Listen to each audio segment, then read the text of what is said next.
இப்போ நினச்சி பாருங்க, நான் அதை நம்புறது இருக்கட்டும், இந்த எழுத்து எப்படி இருக்கும்? அடுத்து அவர் ஐயா சொன்னார்ல, நான் அவர் சொன்ன ராக்கப்ப பிள்ளை இருக்காரு, சாதாரண ஆள் கிடையாதுங்க. வாஸ்து சாஸ்திரத்தில் மன்னன்.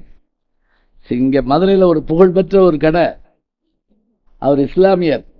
அந்த கடை கட்டவே முடியல, படாது பாடு படுறாங்க.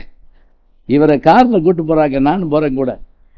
போய் அந்த இடத்த தாங்க பார்த்தாரு.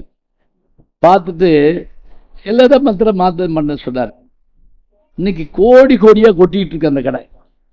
ஒன்று மீனாட்சி அம்மன் கோயில் பக்கத்தில், எது இப்போ இந்த எழுகடல் தெரு ரோட்டில் நான் போனேன், கூட போனேன். அவரை பார்க்க தமிழ்நாட்டுக்கு அத்தனை ஜோசிய பயிற்சி எடுக்கிற, இந்த மாதிரி பயிற்சி மையம் இப்போ கிடையாது.